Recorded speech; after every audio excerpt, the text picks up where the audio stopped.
Well, Matt, great to have you join us for our campaign. It's good to talk with clients.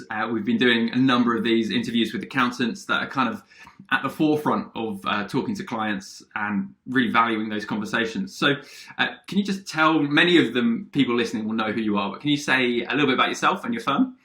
So my name is Matt Williams. I run a firm in Oxford called Cypher. And we generally focus looking after owner-managed businesses in the Oxfordshire area. We do a lot of tech businesses and Oxford Uni spin-outs. And our typical clients are under 40, working out of cafes pre-pandemic with a laptop, with a MacBook. That's typically what we look at. Are you trying to pitch me, Matt? No, I'm just saying, software businesses, just before Series A, that's kind of bang on for us. So there we go. So yeah, and we're talking about conversations with clients, right? Sorry, my thinking on this, and what I tell any prospective client that I meet is, irrelevant of whether you use us as an accountant, make sure whoever you pick, you have conversations with them, because the only value you get out of an accountant is in a conversation you have with them. It's not in the 5 bits of paper you get at the year end with the accounts in them. It's not in the tax returns. It's all in the conversations. If you're not speaking to them, if they're not open and accessible to you, then you're with the wrong accountant and you need to go and find somewhere that is accessible. And that's the kind of the mantra that we take forward in our business. And the way we structure our business is geared around conversations. So we have kind of almost a default diary that everyone operates, but the key of that is 2 hours every afternoon, which is it's almost like a client triage. And we know we've got 2 hours free every day that someone can fit them in. And we do that purely on the basis that in the lightning of the year that we've all had, clients' issues are a lot more urgent than they used to be, right? And then if they need us now. Which is a lot different to where we were sort of 2-3 years ago, right? Where you could wait 24 hours and get back to people. That's not the world we're in. So we built this triage system into our business, and it works phenomenally well. The feedback we get, the fact that we're open and honest, and these are the 2 hours you've got. Does that work for you? Let's book it in. If not today, then tomorrow. That's kind of the bedrock of how we've managed the pandemic. So just on that, Matt, in terms of regular, do you have like a cadence in which you talk to clients? Do you have clients on different packages? Do you treat them all the same? I'm intrigued to know it. No. So we're on a monthly fixed fee system. So every client's paying us every month, and we work on the basis you're either a client or you're not. Right? If you're a client, then you get all of us whenever you need us. And if you're not a client, then you can go and try and get that service from whoever you're with. And so we don't differentiate, we have a minimum fee. So every client's paying us a minimum of X amount per month, which kind of builds in enough margin for us to talk to everybody. But no, we have some clients that we talk to. We had a restaurant owner that at the start of lockdown 1, and then again over Christmas, we spoke to every day, literally every day, sometimes for 10 minutes, sometimes for an hour and a half, every day, helping him get through that. And we have other clients that we might not speak to for 3 months, and then they'll want to buy another business, or there'll be something going on, and we'll talk to them very, for a short period, but very intensely. So it just depends on what they want. And then we've got lots of other clients that we're just delivering monthly meetings, finance meetings, or quarterly meetings, or whatever else that's sort of structured and run through the year. But the 2 hour kind of triage bit is for the clients that are, just debating whether to furlough one of the fellow directors and how that might work. That's the conversation where they ring in the morning and we fit them in for half an hour in the afternoon, the ad hoc stuff that we're not planning. That makes sense. Yeah, no, that does. That makes complete sense. And so at Cypher, with your team, like, how have things changed over the last 12 months I know you're a young business, but how have they changed to how they were before? Are there more conversations happening with clients at the moment? Oh, there's definitely more conversations happening. The biggest change in our business is that we've grown in terms of the number of people within it, and we're all now working remotely rather than in the office. But I tell you, the desire for the team to get back into the office is phenomenal. Like when we could go back in, sort of back end of last summer, we could only fit 2 people at a time in the office. We had to have a rota because everyone would be in every day otherwise. So But what we've done is, we fit in more meetings with clients now because I'm not driving around, and neither the team, between different client sites, because we would generally go out to our clients rather than them come to us. And so now we're doing that on Zoom. The fact we can probably squeeze in another meeting a day just from the saved travel time. And the other thing we do, which I'm not sure every firm does, but we have a daily team meeting.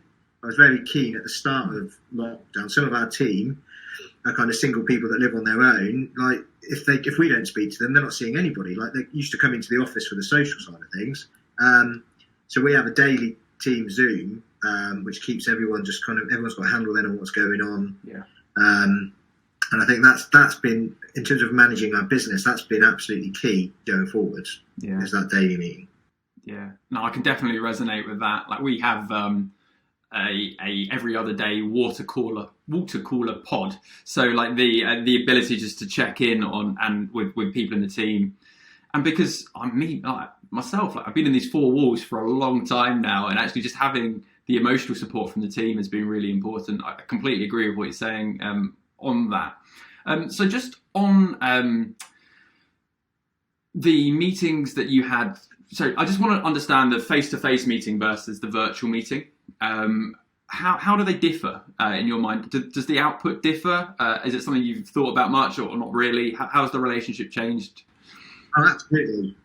The biggest difference I think there is an online meeting is almost no nonsense, right? If you imagine, I used to meet a lot of people in either coffee shops or bars or kind of that kind of half social, half business kind of lunch, let's say. And the first 10 minutes of the meeting is wasted while one of you going to get a coffee and then the other one turns up and then they go and get a coffee and then you're in a queue and then something happens and suddenly the first 10 minutes are just gone before you've done anything.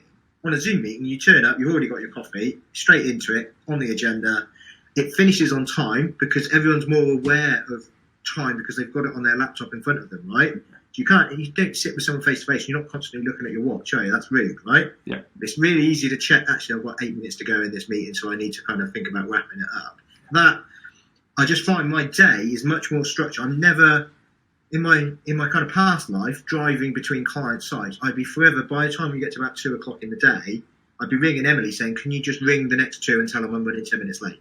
Even if we backed in half an hour of extra time, that was just the life, because you'd end up just wasting that little bit of extra time with every client. Whereas now it's done the meeting, I finish one at 2, I've got the next one at 2:10. It all just works. Yeah. So the issue I've got is that we're so productive in terms of meeting clients that we don't have the time at the end of the day to put all the notes and kind of declutter my brain from all of the stuff we've picked up in the day. That's the issue we've got.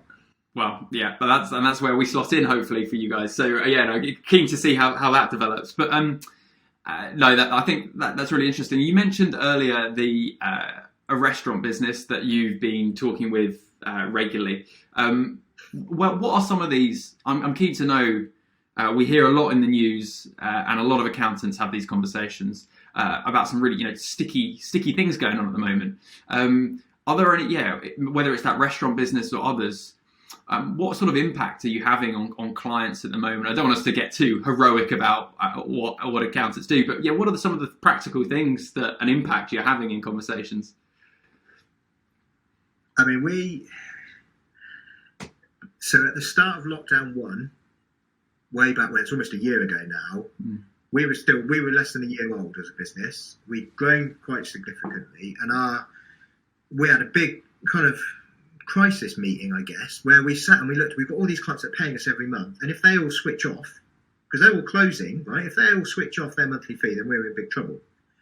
So we decided to take that head on and work with a success plan for us. Was every client that was paying us at the start of lockdown, if they were still paying us at the end of lockdown, that was the win. And the way we tackled that was to throw literally everything at every client. So we gave every client, we spent hours and hours, same as every other accountant did. We spent hours and hours on furlough. We never charged anyone any extra for that. We gave everyone a cash flow where normally we'd be charging a monthly fee for it. We gave everyone kind of, it was 8 a.m. till 8 p.m, half an hour calls with everybody. We just threw the kitchen sink at it. We had a WhatsApp channel we'd set up with our clients where we were putting videos in every morning. I was putting in a video about this is how you get the bounce back loan, or this is what the news is with the grants, or this is what's happened with the deferral of that. All of that, we just literally, I don't think I could do it now. I don't think I've got the energy. But back then, we were absolutely battering everybody with information. And the feedback we had was phenomenal. And it was, not only was it amazing feedback, but the conversations our clients were having with their business kind of friends meant that we picked up 65% new clients. We grew by 65% between March and September. Right? With businesses that were closed, we were picking up businesses that hadn't opened their doors, and yet they were spending extra money with us because they could see the value we were giving them. And that was all, we did a kind of one-size-fits-all video briefing, and at the end of every video, it's like, if this affects you, then give us a call. This is kind of the high-level stuff, but it's going to be bespoke to you. Come and speak to us. And we threw everything at him. The way we know we threw everything at it was because when we got into tax return season in November, December, January, we were like 8 weeks behind where we would have normally been. And it's because we lost that 8 weeks at the start of the lockdown where we just spent all our time. But 100% it was worth it. And we've got clients, we've had one client that's gone pop since the start of the pandemic. And they were a logistics business that were always borderline anyway because of what they were in. We've got pubs and restaurants that are in a better position today than they were when they went into the lockdown because what it's done is it's crystallised at the forefront of business owners' minds all the things that accountants know is the way. Right, cash is king. Right, actually now business owners, the cash tap's turned off. Suddenly it is key, and they are doing the things they should have been doing with the cash flow forecasting and checking supplier terms and billing on time and all of that. So. Yeah, like I said, I think that's the way we've handled it. We threw everything at it, which I kind of feel like I've just done with that answer, to be honest. I've just shot everything out of my brain at you, but there you go. No, that's perfect. Is there one conversation that specifically that you can remember with a client that stands out as I'm never going to forget? That conversation. Maybe it's a simple thing around furloughing a director that meant they could stay solvent, or maybe it's you telling them, look, you're going to have to close these 3 stores, otherwise it's over for you. Like, is there something? Can you remember? Is there any conversations that really stand out in your head? So the biggest win I think we had was that restaurant client. It's sort of funny how this ends up. You always end up talking about the same client in these things, but the restaurant client, we managed to help him get a 200k civils loan, and it was a huge amount of work. And the bank went back and forth for about 3 months, but eventually funded it. And that was absolutely life-changing for him. He'd been scrabbling around trying to raise money for 18 months and been turned away by everybody. And then just from the way the civil system fell out for him, genuinely, like he's gone from potentially having to close his doors to now ready to, as soon as the right pub or restaurant comes up for sale, he's buying it and off he goes. Like his business has changed around. And so... And a lot of that is because his product is fantastic. It's not because of us, but we definitely had a hand in helping him get that finance. And that was, and then more recently, we're having a lot of conversations with people about the next step of grants. And just getting, we had a little travel agent business that we got a £1,500 grant for them. Again, they're so pleased with that. But yeah, we've had, I guess, the best way to sum up what we did. At the end of the summer, I sent a WhatsApp message to all of my clients and asked them if they'd record us a 30-second video to say thanks to the team. Oh, yeah. If the team had helped them to say, and we had nearly 45 minutes of 30-second clips from our clients saying thanks to the team. It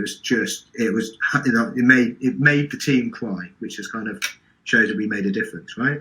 It's huge, mate. Congrats.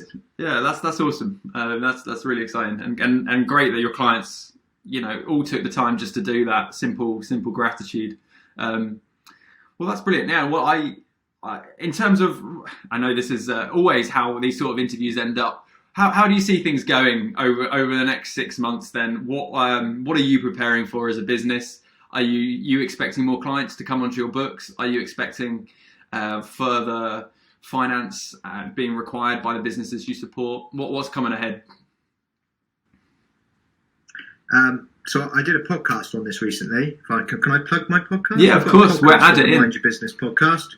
We did an episode just on this. I think 2021 is going to be the year of the entrepreneur. It's going to be the year of the independent high street. I think if you look at what we're seeing in terms of new clients we're taking on, the amount of chain stores and restaurants that are leaving the town centres in Oxfordshire and being replaced by independent bars and cafes and restaurants, and we've got a dance studio that's taken on the old Dorothy Perkins shop near us and stuff, where go back 2 years, they would have no hope in hell of affording the rent on that shop, and now they've gone in and the rent's a third of what it was and the rates have halved and it's viable. You're going to have the way it's looking, I think you're going to have this really revitalised high street full of independent shops like it was in the 80s. And I think we need to, if we get anywhere near that, we need to cherish it and kind of get, that is the high streets that are less reliant on those kind of big national chains are healthier high streets as a whole, and that's where we're ending up. If we can get rid of the Prezzos and fill it with, Jamie's, not Jamie's Italian, that's not the right name, but you know what I mean, Jamie the Independent, not Jamie, what's his name? That's where I think we're going. I think there's a massive opportunity, as there always is in a crisis, there's opportunity out the other side. I think that's where we're looking. Rents are going to get re-established, finance is available and free, and cheap at the moment, and I think it's a really exciting time to be involved in what we're doing. Yeah. But I'm also very aware that I live in Oxford, and it's a very much a bubble compared with the rest of the, unless maybe what all the media is saying is doom and gloom is actually not true. But we're not seeing that in Oxfordshire, certainly. Yeah, well, firstly, long live the small business. Completely agree with that. But we see the same. I'm in Cambridge, and it's not dissimilar to Oxford as a bubble, with life sciences and tech here propping us up. But no, I agree. Not the same nationally, certainly. Anyway, Matt, great to talk to you. We will put this on our campaign. It's good to talk with clients, and it's great to hear the impact you're having on clients' lives. So we'll wrap up there. Excellent. Thanks for having us. Cheers. Hopefully you enjoyed that short interview. My name is Andrew Jordan. I am the CEO at Connect4. Please do book a demo. Click on book a demo, and we will love to talk you through our platform and to show it in action. And great to have you with us.